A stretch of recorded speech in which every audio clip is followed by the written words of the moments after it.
Oi, pessoas! E aí, seres, tudo bem com vocês? Eu espero que sim. Mais um capítulo sobre mulheres que correm com lobos. Paramos no capítulo 6. No capítulo 6, na página 125. Bora lá? Vem comigo. Procura da nossa turma. A sensação da integração como uma bênção. O patinho feio. A descoberta daquilo a que pertencemos. Às vezes, a vida dá errado para a mulher selvagem desde o início. Muitas mulheres tiveram pais que a observaram enquanto eram crianças e se perguntavam, perplexos, como esse pequeno alienígena havia conseguido se infiltrar na família. Eu acho que os meus perguntam até hoje. Quanto mais a Aline cresce, parece que eles perguntam mais ainda. Anime-se, a mulher que passou por isso. Você já se vingou por ter sido impossível de criar. Outros pais estavam sempre olhando para os céus, ignorando a criança, tratando-a mal ou dando-lhe aquele olhar enregelante. Anime-se, a mulher que já passou por isso. Você já se vingou por ter sido impossível de criar e uma eterna pedra no sapato deles, embora não por culpa sua. Talvez, até mesmo hoje, você seja capaz de lhes inspirar um medo abjeto quando aparece à sua porta. Até que não está mal em termos de vingança inocente. Certifique-se agora de perder menos tempo com aquilo que eles não lhe deram e de edificar mais tempo à procura de pessoas com quem você se sinta bem. Pode ser que você não pertença absolutamente à sua família original, e você talvez combine com eles em termos genéticos, mas quanto ao temperamento, você pode pertencer a um outro grupo. Ou quem sabe você não pertence à sua família apenas superficialmente, enquanto a sua alma escapa, corre pela estrada fora e satisfaz a sua gula mordiscando petiscos espirituais em outras plagas? Hans Christian Andersen escreveu dezenas de histórias sobre o arquétipo do imenso apoio à ideia da procura e descoberta do nosso próprio grupo. Sua história, O Patinho Feio, publicada pela primeira vez em 1845, trata do arquétipo do ser incomum e desvalido, uma história perfeita e similar à da mulher selvagem. Durante os 2 últimos séculos, O Patinho Feio foi uma das poucas histórias a incentivar sucessivas gerações de gente diferente a aguentar até encontrar a sua turma. Trata-se de uma história básica em termos psicológicos e espirituais.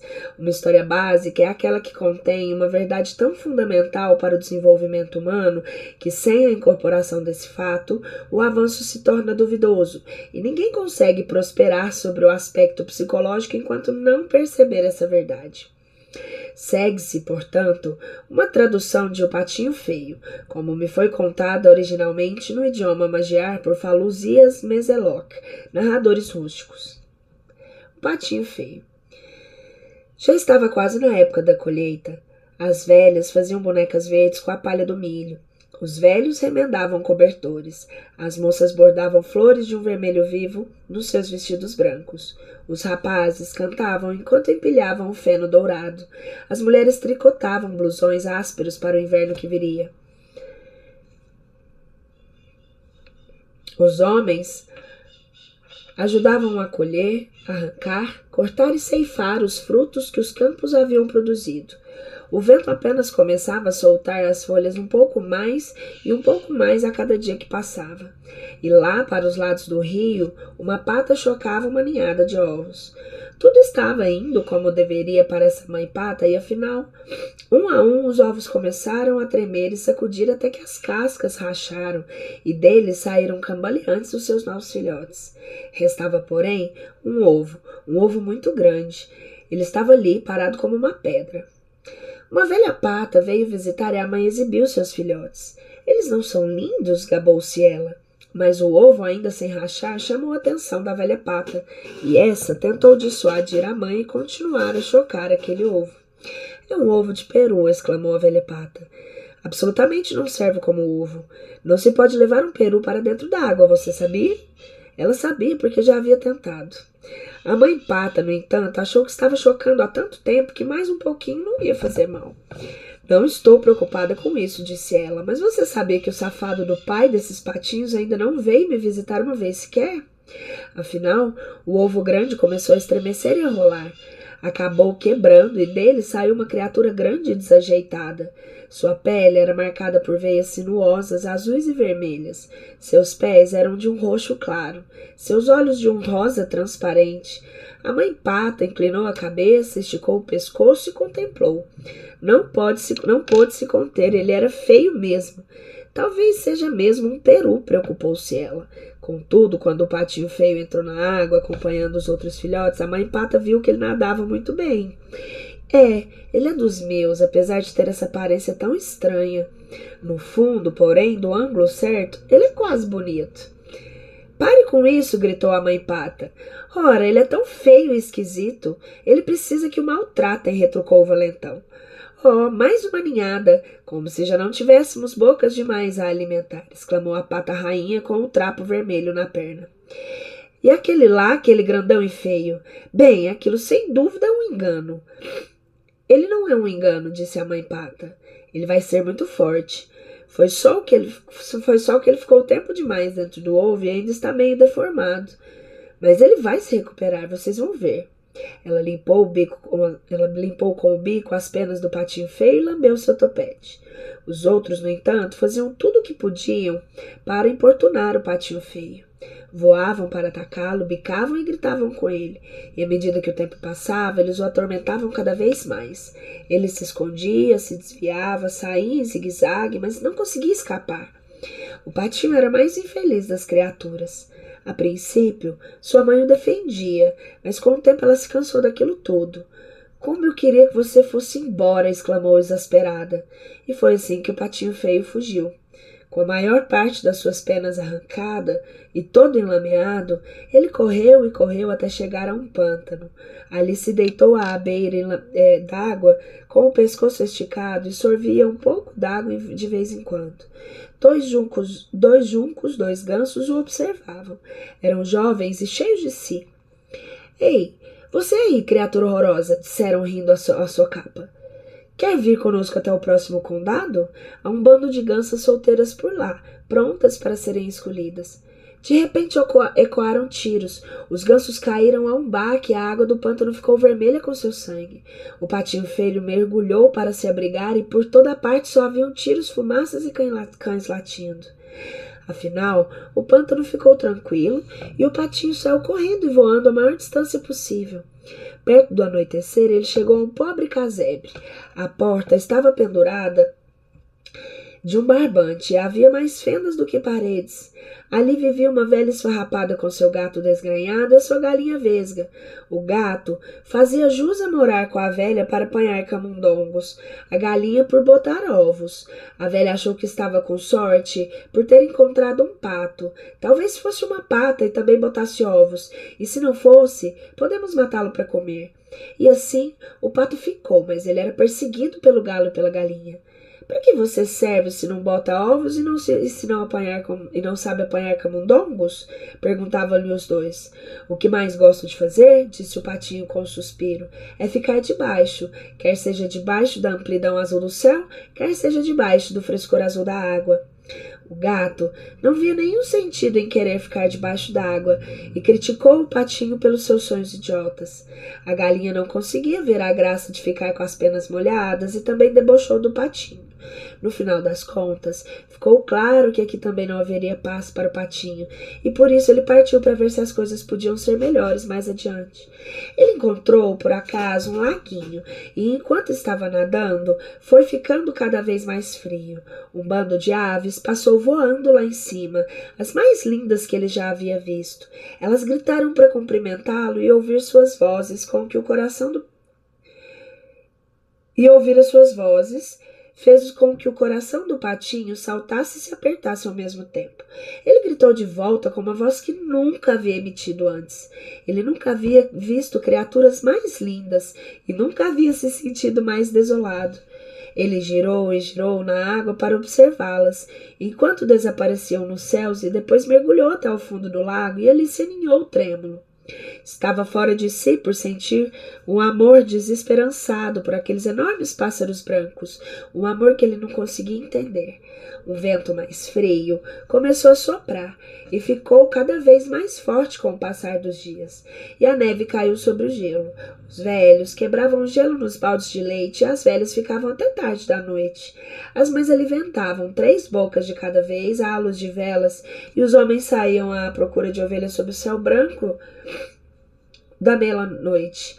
Os jovens entravam na neve até a cintura para ir ordenhar, e as moças imaginavam ver o gosto de rapazes bonitos nas chamas do fogão, enquanto cozinhavam. E, no lago ali por perto, o patinho precisava nadar cada vez mais rápido em círculos para manter o lugar aberto no gelo. Um dia de manhã, o patinho se descobriu preso no gelo e foi aí que ele sentiu que ia morrer. Dois patos selvagens vieram voando e chegaram, escorregando no gelo, e eles observaram o patinho. Como você é feio, grasnaram. Que pena, é uma tristeza. Não se pode fazer nada por alguém como você. E saíram voando. Felizmente, um lavrador passou por ali e libertou o patinho, quebrando o gelo com seu cajado. Ele levantou o patinho, abrigou-o no casaco e voltou para casa. Na casa do lavrador, as crianças quiseram pegar o patinho, mas ele teve medo. Voou até os caibros do telhado, fazendo com que toda a poeira caísse na manteiga. De lá de cima, ele mergulhou direto para dentro do balde de leite, e quando ia saindo todo molhado e grudento, caiu num barril de farinha de trigo. A mulher do lavrador saiu atrás dele com uma vassoura enquanto as crianças riam a mais não poder. O patinho saiu agitado pela porta do gato. Lá fora, afinal, quase caiu morto na neve. Daí, se esforçou a prosseguir até chegar mais a um lago, a mais uma casa, a outro lago, a outra casa, e o inverno inteiro transcorreu dessa forma, alternando a vida e a morte. Mesmo assim, a brisa suave da primavera voltou. As velhas vieram arejar os acolchoados e os velhos guardaram as suas ceroulas compridas. Novos bebês chegavam no meio da noite, enquanto seus pais andavam de um lado para outro no quintal debaixo do céu estrelado. Durante o dia, as moças enfiavam narcisos no cabelo e os rapazes examinavam os tornozelos femininos. E num lago por ali, a água ficou mais agradável e o patinho feio que nela boiava abriu as asas. Como eram grandes e fortes as suas asas! Elas o levaram bem para o alto em cima da terra. Nos céus, ele viu os pomares com seus mantos brancos, os lavradores arando, os jovens de toda a natureza saindo da casca, tropeçando e zumbindo e nadando. Também brincando na água do lago havia 3 cisnes, as mesmas criaturas maravilhosas que ele havia visto no outono, aquelas que lhe haviam causado um aperto tão forte no coração. Ele sentiu um impulso de se unir a elas. E se fingem gostar de mim, e depois, assim que eu me aproximar, saírem voando as risadas, pensou o patinho. Ele desceu planando e pousou no lago, com o coração batendo forte. Assim que o viram, os cisnes começaram a nadar na sua direção. Sem dúvida, estou a ponto de encontrar o meu fim, pensou o patinho. Mas se eu tenho de ser morto, melhor que seja por essas lindas criaturas do que pela mão de caçadores, dona de casa ou longos invernos. E abaixou a cabeça para guardar os golpes. Que surpresa! Na imagem na água ele viu um cisne em traje a rigor, plumagem branca como a neve, olhos escuros e tudo mais. O patinho feio, a princípio, não se reconheceu porque era exatamente igual aos belos estranhos, igual àqueles que ele havia admirado de longe. Que surpresa! Na imagem, a água que ele viu era um cisne em traje a rigor, plumagem branca como a neve, olhos escuros e tudo mais. E acabou se revelando que ele era um deles no final das contas. Seu ovo, por acaso, havia rolado por um ninho de patos. Ele era um cisne magnífico. E pela primeira vez a sua própria família se aproximara dele, tocando-o com cuidado e carinho com as pontas das asas. Eles limparam as penas com seus bicos e nada muito ao seu redor para cumprimentá-lo. Ei, tem mais um cisne! Gritaram as crianças que vinham trazer as migalhas de pão para os cisnes, como costumavam fazer as crianças de qualquer lugar. Elas correram para contar a todos. As velhas vieram até a beira da água, destrançando seus longos cabelos prateados. Os rapazes juntavam as mãos em taça um pouco da água limpa e atiravam na direção das moças, que enrubesciam como pétalas. Os homens tiraram uma folga da ordenha só para tomar um pouco daquele ar. As mulheres tiraram uma folga da ordenha para tomar um pouco daquele ar. As mulheres pararam um pouco de remendar para rir com seus parceiros. E os velhos começaram a contar histórias sobre a guerra, como a guerra é longa e a vida é curta. E um a um, fosse pela vida, pela paixão, fosse pelo que estava passando, todos se afastaram dançando. Os rapazes, as moças, todos foram embora dançando. Os mais velhos, os maridos, as esposas, todos foram embora dançando. As crianças e os cisnes também se afastaram dançando, deixando ali só nós, a primavera e mais uma mãe pata, chocando seus ovos junto ao rio.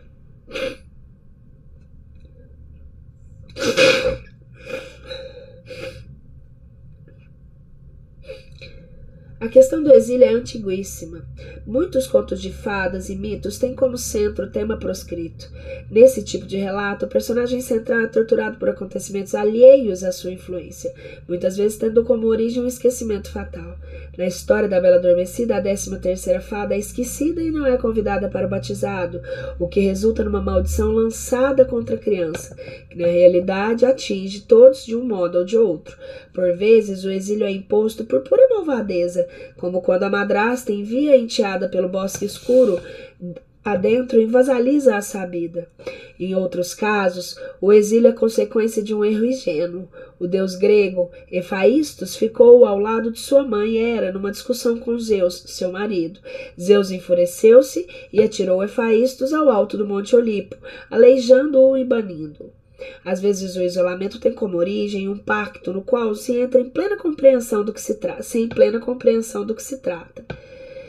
Hera, numa discussão com Zeus, enfureceu e atirou Às vezes o isolamento tem como origem um pacto no qual se entra sem plena compreensão do que se trata, como na história de um homem que concorda vagar como um animal por um determinado número de anos a fim de ganhar uma quantidade de ouro, e mais tarde descobre que entregou a alma ao diabo disfarçado.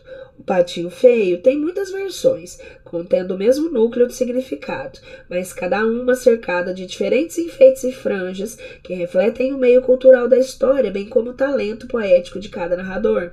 Os significados básicos que nos interessam são os seguintes: o patinho da história simboliza a natureza selvagem e que, quando forçada a enfrentar circunstâncias pouco propícias, luta instintivamente para continuar viva apesar de tudo. A natureza selvagem sabe instintivamente aguentar e resistir, às vezes com elegância, às vezes sem muito estilo, mas resistindo assim mesmo. Graças a Deus por esse aspecto.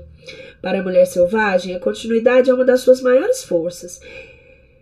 O outro aspecto importante da história é o de que, quando a vibração específica da alma de um indivíduo que tem tanto uma identidade instintiva quanto uma espiritual é cercada de aceitação e reconhecimento psíquico, a pessoa sente a vida e a força como nunca sentiu antes.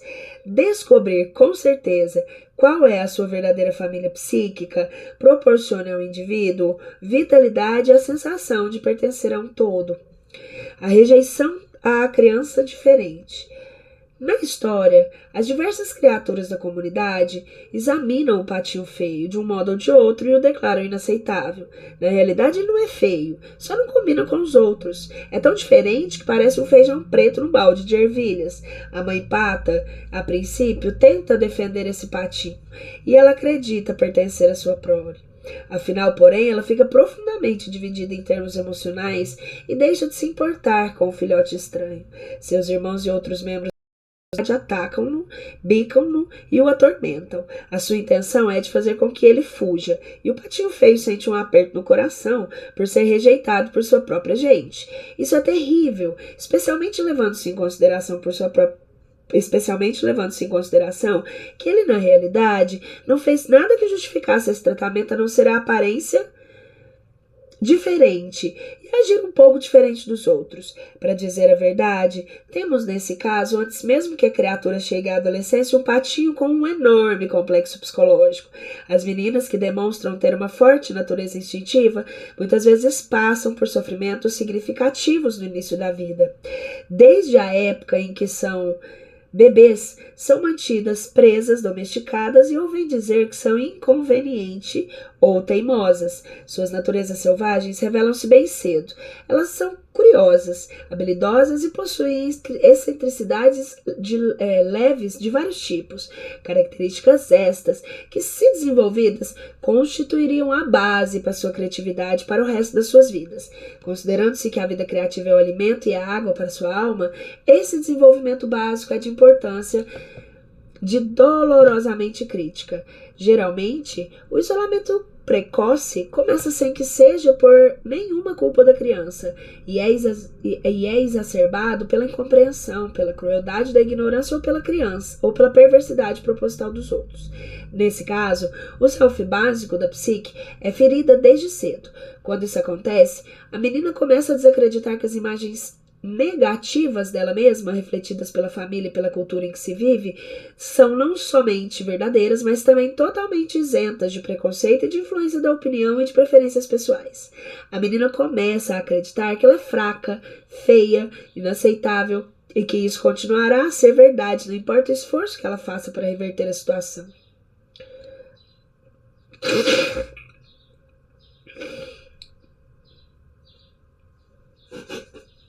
A menina é rejeitada pelos mesmos motivos que vemos na história do patinho feio.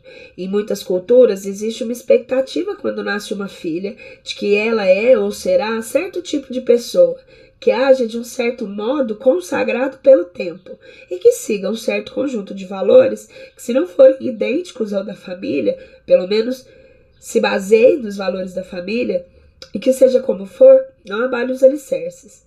Essas expectativas têm definições muito escritas. Quando um dos pais ou ambos sofre do desejo de ter um anjo de filha, a criança perfeita e obediente.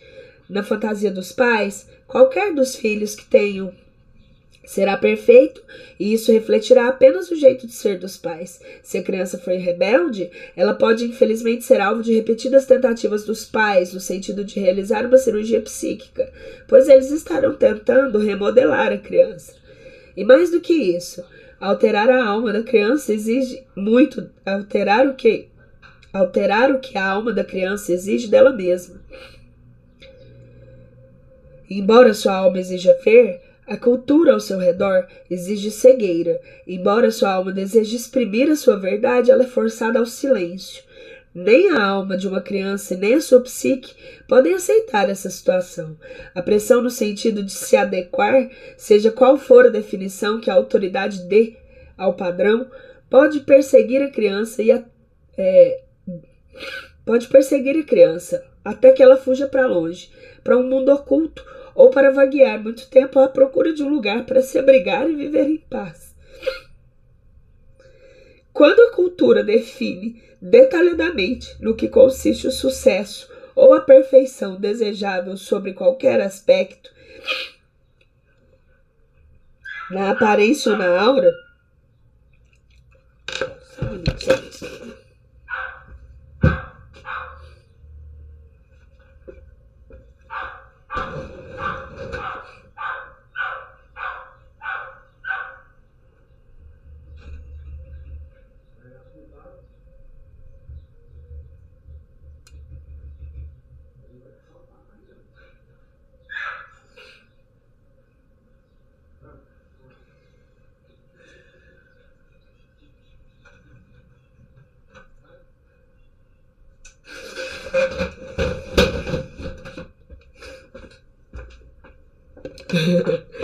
não só os erros, né? Mas essas leituras mostram que não é Yang.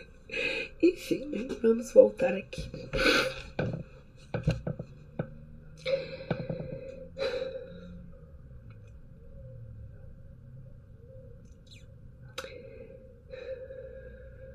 Quando a cultura define detalhadamente no que consiste o sucesso ou a perfeição desejável sobre qualquer aspecto, na aparência, na altura, na força, na forma física, no poder aquisitivo, na economia, na masculinidade, na feminilidade, na atitude de bom filho, no bom comportamento, na crença religiosa, existem ditames correspondentes e tendência à avaliação na psique de todos os seus membros. Portanto, as questões da mulher selvagem rejeitada geralmente são duplas, a íntima e a pessoal, a externa e a cultural. Cuidemos aqui das questões íntimas da pessoa rejeitada, pois quando desenvolvemos uma força adequada, não há uma força perfeita, mas uma força moderada e prática, para sermos nós mesmos e para descobrir que o grupo que pertencemos, podemos então influenciar a comunidade exterior e a consciência cultural com perícia. O que é uma força moderada? Ela é a que temos quando a nossa mãe interior não está 100% confiante acerca do que se faz em seguida. Uma boa confiança de 75% já serve. 75% é uma boa proporção. Lembre-se de que dizemos que uma planta que está em flor, quer os botões estejam meio abertos até 3/4, quer estejam totalmente abertos. Tipos de mães. Embora possamos interpretar a mãe na história como um símbolo da nossa própria mãe exterior, a maioria dos adultos tem alguma mãe interior, como legado da sua mãe verdadeira. Trata-se de um aspecto da psique que atua e reage de um modo idêntico ao da experiência da infância de uma mulher com sua própria mãe. Além do mais, essa mãe interior compõe-se não só da experiência da mãe pessoal, mas também de outras figuras maternas nas nossas vidas, bem como das imagens da mãe boa e da mãe perversa exibidas pela nossa cultura na época da nossa infância. Para a maioria dos adultos, se houve problemas com a mãe concreta no passado e eles não existem mais, ainda há uma cópia da mãe na psique, que age, reage e fala igual a da tenra infância. Muito embora a cultura de uma mulher possa ter desenvolvido um raciocínio mais consciente acerca do papel das mães, a mãe interior terá os mesmos valores e ideias a respeito de como uma mãe deve ser e agir, que vigoraram na nossa infância. Na psicologia junguiana, esse emaranhado todo é chamado de complexo materno. Trata-se de uns aspectos centrais da psique da mulher e é importante reconhecer a sua condição, reforçando certas características, corrigindo algumas e erradicando outras, e começando tudo de novo, se necessário. A mãe pata na história tem alguns atributos que analisaremos individualmente. Ela é ao mesmo tempo uma mãe ambivalente, uma mãe prostrada e uma mãe sem mãe. Como exame dessas estruturas maternas, podemos começar a avaliar se o nosso complexo materno interior sustenta com firmeza as nossas qualidades exclusivas, ou se ele está precisando de um ajuste já há muito atrasado. A mãe ambivalente. Na nossa história, a mãe pata é isolada à força dos seus instintos, é tratada com escárnio por ter um filhote diferente, sente-se dividida emocionalmente e acaba prostrada, desistindo de cuidar do filhote estranho. Embora a princípio ela tente se manter firme, a diferença do patinho começa a prejudicar a segurança da mãe, na própria comunidade, e ela abaixa a cabeça e mergulha. Vocês já presenciaram alguma vez uma mãe forçada a tomar uma decisão dessa, se não por inteiro, pelo menos em parte? A mãe curva-se aos desejos da comunidade em vez de se alinhar ao favor do filho.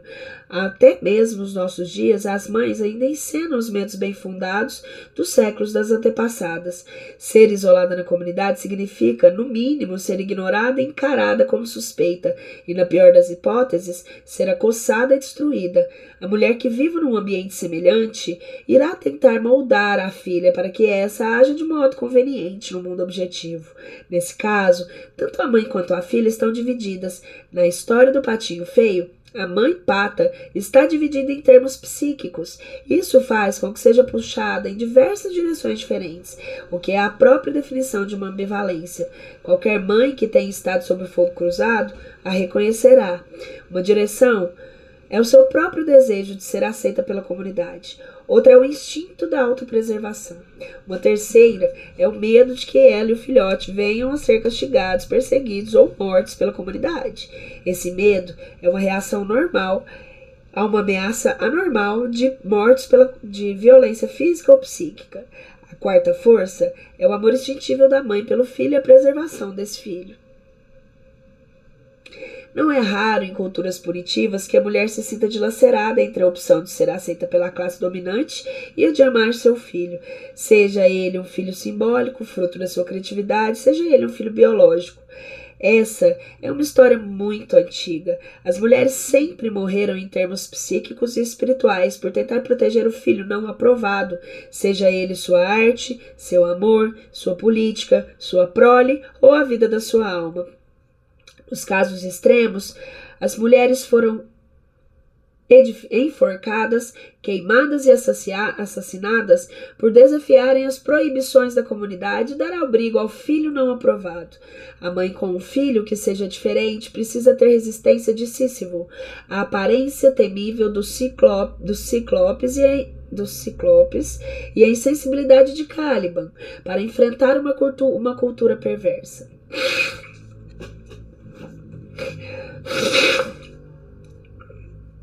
As condições culturais mais destrutivas para o nascimento e a vida de uma mulher são aqueles que insistem em obediência sem consulta à própria alma, aquelas que, sem carinhosos rituais de absolvição, aquelas que forçam a escolher entre a alma e a sociedade, aquelas nas quais a compaixão é segregada pelas classes econômicas ou por sistemas de castas, em que o corpo é visto como algo que precisa ser purificado, ou como um santuário a ser regulamentado por decreto, nas quais o novo, o comum ou o diferente não geram prazer, nas quais a curiosidade e a criatividade são punidas, censuradas em vez de recompensadas, ou recompensadas apenas quando não se é mulher, nas quais são penetrados contra o corpo atos dolorosos que são chamados sagrados, ou nas quais a mulher é castigada injustamente, como diz Alice Miller sucintamente, para o seu próprio bem, nas quais a alma não é reconhecida como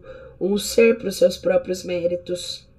Quando a mulher tem essa imagem da mãe ambivalente na sua própria psique, ela pode se descobrir cedendo com muita facilidade. Ela pode se descobrir com medo de firmar uma posição, de exigir respeito, de afirmar seu direito a fazê-lo, de aprender, de viver do seu próprio modo. Quer essas questões tenham origem numa imagem interna, quer numa cultura externa, para que essa função da maternidade supere restrições desse tipo, ela deveria ter algumas qualidades ferozes, qualidades que, em muitas culturas, são consideradas masculinas. Há gerações, infelizmente, que a mãe que quisesse gerar estima em si mesma e na sua prole, precisava ter as qualidades exatas que lhe eram expressamente proibidas, a veemência, o destemor e a aparência atemorizante. Para uma mãe criar um filho que seja ligeiramente ou altamente diferente nas necessidades da sua psique e na sua alma em comparação com a corrente principal da sua cultura, ela precisa tomar a dianteira no que diz respeito a algumas qualidades heróicas. Ela precisa ser capaz de roubar essas qualidades. Se elas não lhe forem permitidas, abrigá-las, liberá-las, na hora de certa defender a si mesma e aquilo no que acredita. Praticamente não existe um meio de preparar a pessoa para isso, a não ser inspirar profundamente para ganhar a coragem e agir. Desde tempos imemoriais, o que foi considerado um ato de heroísmo foi a cura para a ambivalência paralisante. A mãe prostrada. Afinal, a mãe pata não aguenta mais a perseguição ao filhote que ajudou a pôr no mundo. O que é mais esclarecedor ainda é o fato de ela não conseguir mais tolerar o tormento a ela imposto pela comunidade quando tenta proteger o seu filho diferente. E assim ela desiste. Ela exclama para o patinho que preferia que ele desaparecesse. E o filhote torturado foge. Quando uma mãe desiste, significa que ela perdeu o sentido de si mesma. Ela pode ser uma mãe perversamente narcisista, que sente no direito de ser criança também. É mais provável que ela tenha sido isolada do self selvagem e que tenha entrado em prostração, forçada por alguma ameaça real de ordem psíquica ou física. Quando as pessoas caem prostradas, geralmente elas caem em um dentre três estados emocionais: o de confusão, o de agitação, quando tem a impressão de que ninguém sente uma solidariedade adequada pela sua aflição, ou de abismo, que é uma reencenação emocional de antigas feridas, muitas vezes frutos de uma injustiça inexplicada e não corrigida, perpetrada como elas e ainda assim quando crianças. ainda quando crianças. O meio para forçar a prostração de uma mãe consiste em dividi-la emocionalmente. O método mais comum desde o início dos tempos foi o de forçar a mãe a escolher entre o amor do filho e o medo do mal que a comunidade possa infligir a ela e ao filho se ela não respeitar as normas. Em A Escolha de Sofia, de William Styron, a heroína Sofia é prisioneira num campo de concentração. Ela está diante o comandante nazista com os dois filhos no braço. O comandante força a mulher a escolher qual das duas crianças deve viver e qual deve morrer, dizendo-lhe que se não fizer essa escolha, essas duas crianças serão mortas. Embora seja inconcebível ser forçada a fazer uma escolha dessas, trata-se de uma opção psíquica que as mães foram forçadas a fazer há séculos. Cumpra as normas e elimine seus filhos, senão... E isso continua. Quando uma mãe é forçada a escolher entre o filho e a cultura, existe algo repulsivamente cruel e refletido nessa cultura. Uma cultura que exige que se prejudique a própria alma para fazer cumprir as proibições, que é, na verdade, uma cultura muito doente. Essa cultura pode ser aquela em que a mulher vive, mas o que seria ainda mais prejudicial? Ela pode ser a cultura em que a mulher leva por aí e com qual concorda dentro da sua própria cabeça. Existem inúmeros exemplos literais de situações desse tipo de todo modo, sendo exemplos mais hediondos encontrados na América, onde sempre foi tradição separar à força as mulheres dos seus seres amados e das coisas que amam. Houve a longa e deplorável história da divisão forçada de famílias pela escravidão nos séculos XVIII, XIX e XX. Nos últimos séculos, houve a prescrição de que as mulheres entregassem seus filhos à nação em nome da guerra e de que se sentissem felizes com isso. Em várias épocas houve costumes diferentes no mundo inteiro que ditavam que se não podia permitir à mulher amar a quem amasse do modo que desejasse. Uma das percepções menos comentadas na vida da alma das mulheres está relacionada a milhões de mães solteiras ou de mães que nunca se casaram em todo o mundo, e mesmo nos Estados Unidos, o que apenas nesse século foram pressionadas pelos costumes culturais a esconder a sua condição, ou seus filhos a matar ou entregar seus rebentos, ou ainda viver uma semivida com identidade falsa como cidadãs desprezadas e indefesas. Há gerações as mulheres aceitaram o papel de legitimação como seres humanos através do casamento com um homem. Elas estiveram de acordo com a ideia de que um ser humano pudesse não ser aceitável a menos que um homem dissesse o contrário. Sem essa proteção masculina, a mãe é vulnerável. É irônico, portanto, na história do patinho feio, o pai seja mencionado apenas uma vez. Isso ocorre quando a mãe está chocando o ovo daquele patinho. Ela se queixa do pai da sua prole. Aquele safado não veio me visitar uma vez sequer. Há muito tempo da nossa cultura, o pai, por infelicidade, pelo motivo que seja, foi incapaz de ser de ajuda a quem quer que fosse. O que é mais terrível a si mesmo ou não se dispôs a isso. Seria mais fácil afirmar para que inúmeras meninas selvagens, o pai foi um comandante nazista com os dois filhos nos braços. Peraí, eu errei aqui, gente.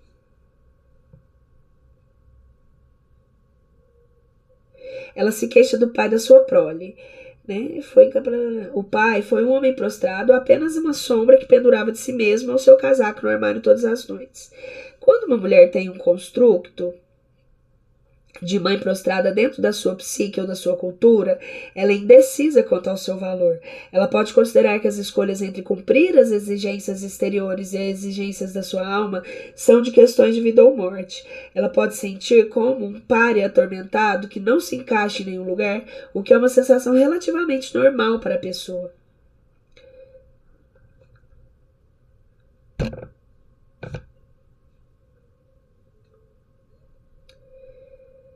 Pessoal, eu acho que eu fiz uma confusãozinha aqui. Peraí.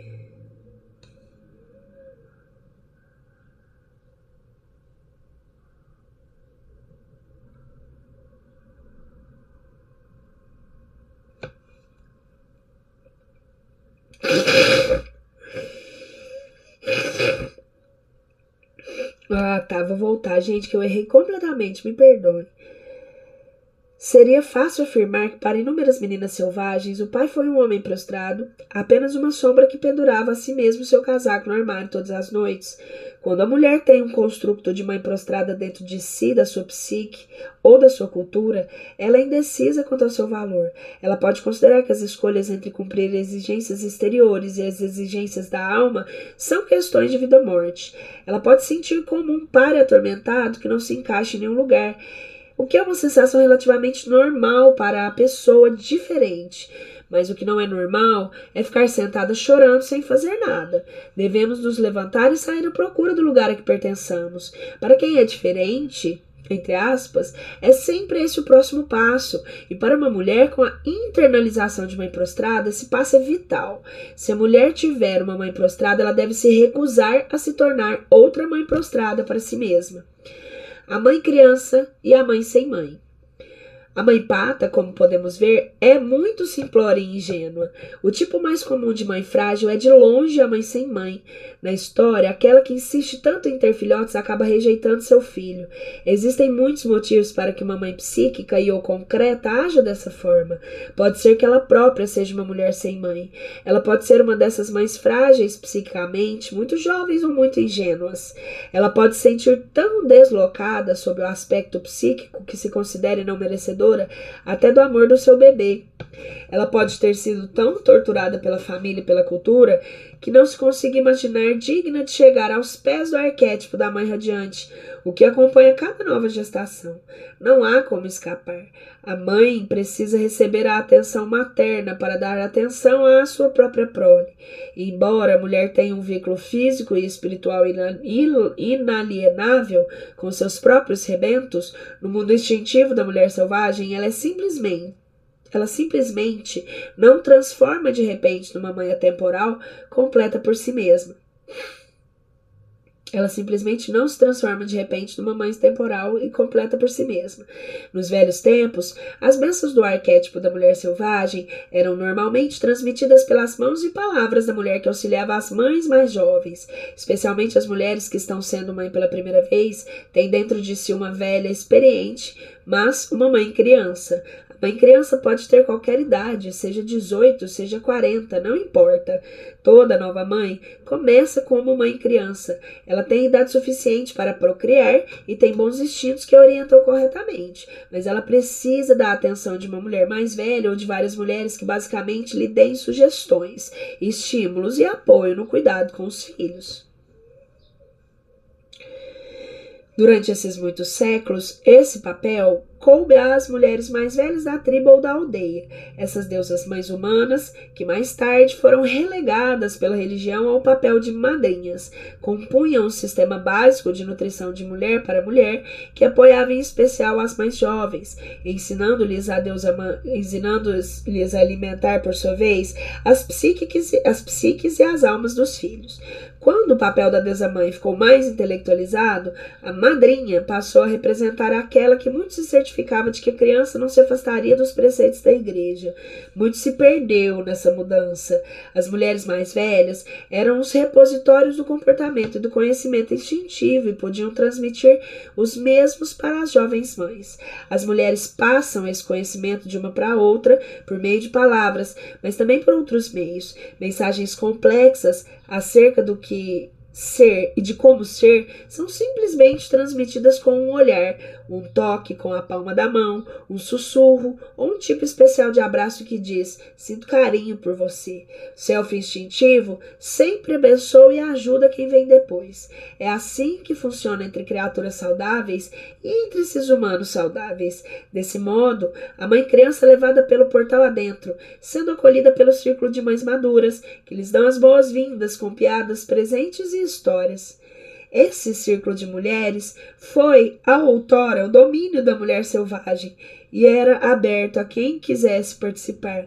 Absolutamente qualquer uma tinha essa possibilidade. No entanto, tudo o que sobrou dele nos dias é um farrapinho chamado chá de bebê, em que são comprimidas, num espaço de 2 horas, todas as piadas sobre partos, dons maternos e a história sobre os órgãos genitais que não se encontrarão mais disponíveis para a mulher durante toda a sua vida de mãe. Na maioria dos países industrializados de hoje em dia, a jovem mãe choca, dá à luz e tenta beneficiar seus filhos completamente só. Trata-se de uma tragédia de enormes proporções.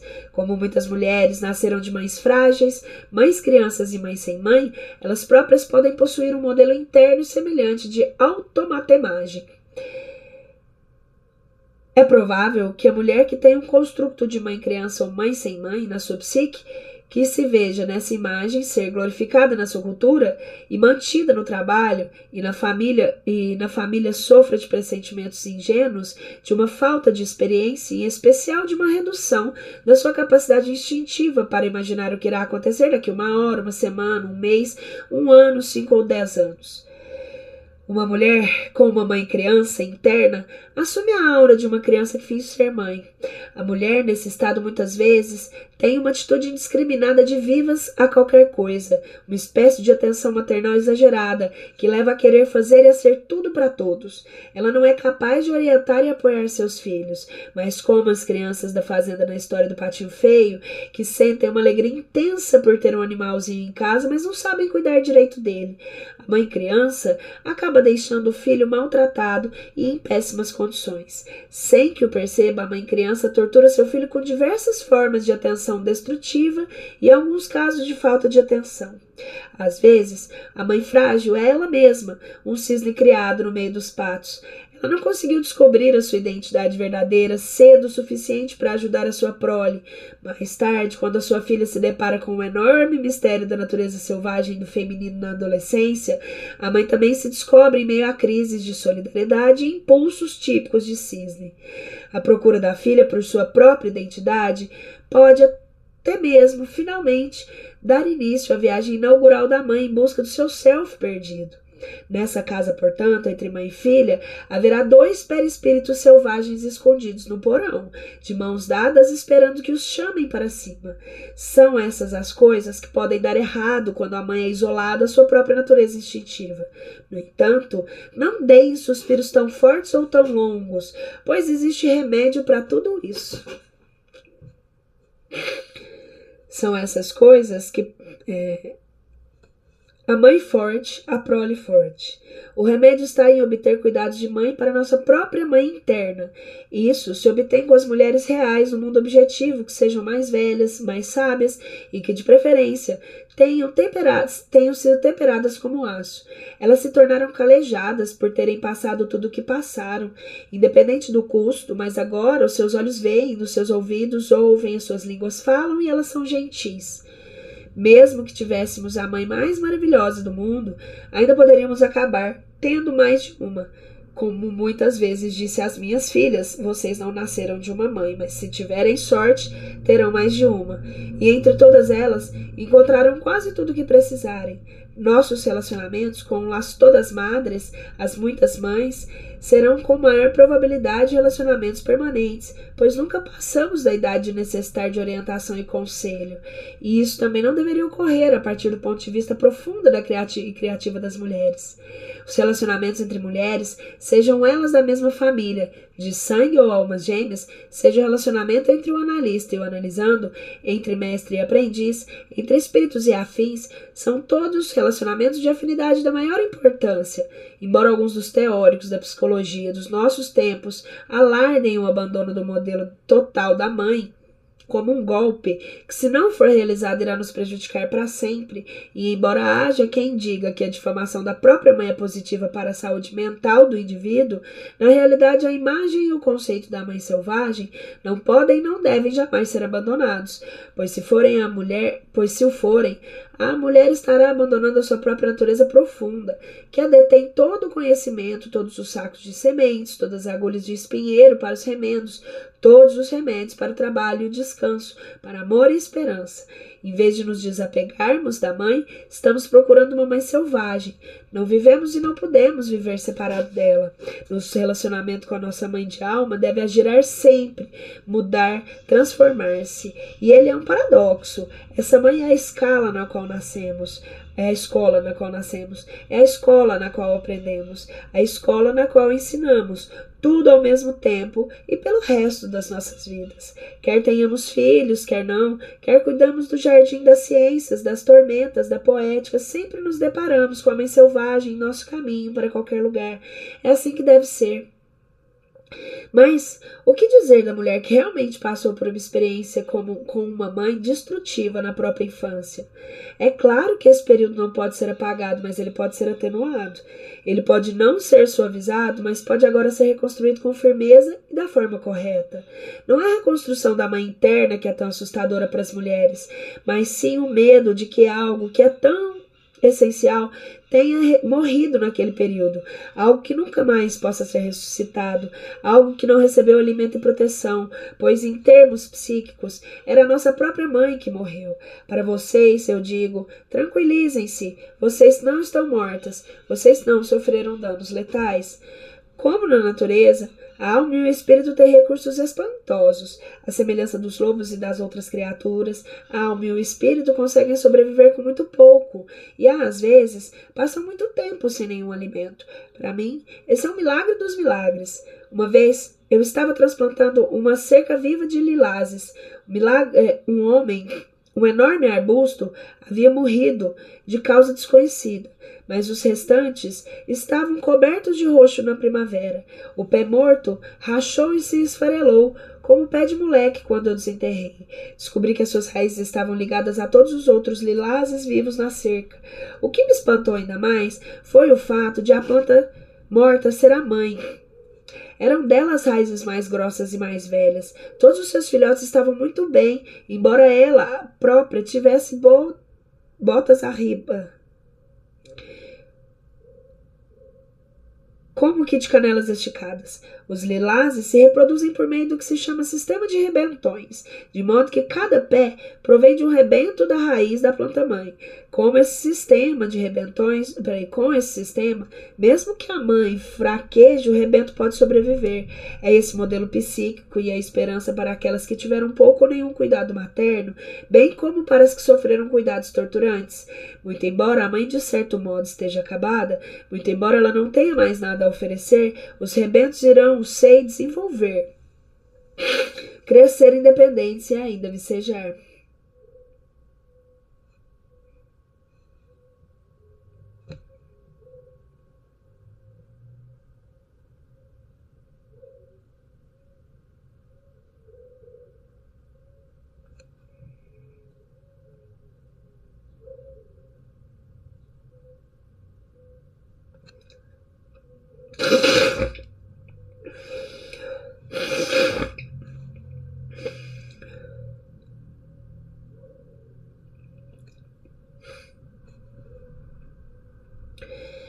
As más companhias. O patinho feio vai de um lado a outro à procura de um lugar onde possa repousar. Apesar de não estar plenamente desenvolvido seu instinto para detectar exatamente onde ir, o instinto de vaguear e até encontrar o que ele precisa está em perfeito funcionamento. No entanto, ocorre às vezes uma espécie de patologia na síndrome do patinho feio. Continuamos batendo nas portas erradas, mesmo depois de más experiências. É difícil imaginar como se poderia esperar de uma pessoa que soubesse quais portas são as certas, se ela, para começar, nunca chegou a saber o que é uma porta certa. No entanto, as portas erradas são aquelas que fazem com que voltemos a nos sentir proscritos. Essa reação ao isolamento é a do tipo procura do amor em todos os lugares errados. Quando a mulher se volta para um comportamento repetitivamente compulsivo, reencenando o comportamento frustrante que provoca decadência em vez de uma vitalidade permanente, com o objetivo de abrandar o seu isolamento, ela, na realidade, está causando mal ainda maior, porque a ferida original não está sendo tratada e cada incursão ela ganha novas feridas. Essa atitude se assemelha à de pingar algum remedinho no nariz quando se tem um talho aberto no braço. Mulheres diferentes escolhem tipos diferentes de remédio de remédio errado. Algumas optam pelo que é objetivamente inadequado, como as más companhias, excesso nos prazeres que são prejudiciais e destrutivos da alma. A tudo que primeiro a incentiva e a coloca lá no alto para depois atirá-la no resto do chão. Existem diversas soluções para essas más escolhas. Se a mulher conseguisse parar para examinar o seu próprio coração, ela haveria nele uma necessidade que as suas habilidades, os seus dons e as suas limitações fossem respeitosamente reconhecidos e aceitos. Portanto, para começar a cura, pare de se iludir com a ideia de que um pequeno paliativo irá consertar uma pedra quebrada. Seja franco frente às suas feridas. É assim que terá uma imagem correta do remédio necessário. Não jogue no vazio que for mais fácil ou estiver mais disponível. Faça questão do medicamento adequado. Você o reconhecerá porque ele irá fortalecer a sua vida em vez de enfraquecê-la. A aparência indevida. Com o patinho feio, o intruso aprende a evitar situações em que possa agir certo, mas ainda assim dar a impressão errada. Patinho, por exemplo, sabe nadar bem, mas não tem aparência devida. Por outro lado, a mulher pode ter aparência perfeita e não conseguir agir corretamente. Existem muitos ditados sobre pessoas que não conseguem e que no fundo não querem esconder o que são e que não conseguem esconder o que são. Um muito conhecido neste leste do Texas, você pode vesti-las com esmero, mas não pode sair com elas. Até um espanhol. Ela era mulher com uma plumagem negra por baixo da saia. Na história do patinho começa a agir um Dumlight, um pateta, aquele que não consegue fazer nada certo. Ele joga poeira na manteiga e cai no barril de farinha, mas não antes de mergulhar primeiro no latão de leite. Todas nós já passamos por isso. Não conseguimos fazer nada certo. Tentamos melhorar. Em vez disso, pioramos. Não era para Patinho ter entrado naquela casa, mas isso acontece quando está se desesperando. Vai-se ao lugar errado em busca da coisa errada. Como dizia uma querida amiga, minha já falecida, não se pode tirar o leite na casa do carneiro. Embora seja útil abrir canais até mesmo para aqueles grupos dos quais não pertencemos e seja importante tentar ser gentil e também imperioso, não nos esforcemos demais a não acreditar demais que se agirmos corretamente, se conseguirmos conter todos os impulsos e contrações da criatura selvagem, poderemos realmente passar por damas educadas, recatadas, contidas e reprimidas. E esse tipo de atitude, aquele tipo de desejo do ego de integrar-se a todo custo, que destrói o vínculo com a mulher selvagem na psique. E então, em vez de uma mulher vital, nós temos uma mulher simpática, a quem foram arrancadas as garras. Temos então uma mulher bem comportada, com boas intenções e nervosa, ofegante no anseio de ser boa. Não é melhor e nem mais elegante, muito mais profundo que o ser que somos e como somos. Deixamos que os outros também o sejam. Sentimentos congelado, criatividade congelada.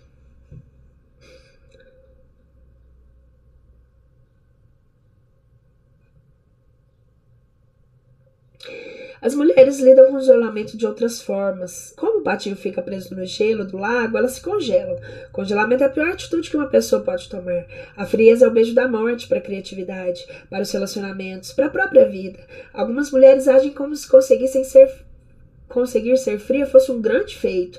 Não é um ato de ira defensiva. Na psicologia arquetípica, estar frio representa não ter sentimentos. Há histórias da criança congelada, da criança que não conseguia sentir, dos corpos presos no gelo, durante um período que nada podia se mexer, nada podia se transformar, nada podia nascer. Um ser humano congelado significa que ele está propositalmente sem sentimentos, em especial para consigo mesmo, mas também às vezes ainda mais para com os outros. Embora esse seja um mecanismo de autoproteção, ele prejudica a psique e a alma, porque a alma não reage ao gelo, ao calor. Uma atitude gélida apagará o fogo criativo da mulher, ela inibirá a função criativa. Esse problema é grave, mas a história nos dá uma ideia. O gelo precisa ser quebrado e a alma retirada do congelamento. Quando os escritores, por exemplo, se sentem secos, áridos e sem vida, eles sabem o jeito de voltar à fertilidade que o jeito para voltar à fertilidade reside em escrever. No entanto, se eles estivessem presos no gelo, não conseguiriam. Há pintores que estão ansiosos por pintar, mas dizem a si mesmos: larga disso, seus quadros estão estranhos e feios. Existem muitos artistas que ainda não afirmaram sua posição e que são veteranos de guerra no desenvolvimento da sua vida criativa. Mesmo assim, cada vez que eles pegam da pena, do pincel, das fitas e do roteiro, eles ouvem: você só causa problemas. Seu trabalho é marginal ou totalmente inaceitável, porque você é mesmo marginal e inaceitável. Portanto, qual é a solução? Haja como o patinho, siga em frente. Supere tudo com luta. Apanhe logo a caneta e comece a escrever e pare de resmungar. Escreva, pegue o pincel e pare para variar. Seja má consigo mesma. Pinte, bailarina, vista sua malha, amarre fitas no cabelo, na cintura, nos tornozelos e diga ao corpo que se mexa. Dance. Atriz, dramaturga, poeta, musicistas ou qualquer outra. Em geral, pare de falar. Não se pronuncie mais uma palavra sequer, a não ser que você seja cantora. Tranque-se num quarto, com um teto ou numa clareira sob os céus e exerça sua arte. Sabe-se que o que está em movimento não se congela, por isso mexa-se, vá em frente.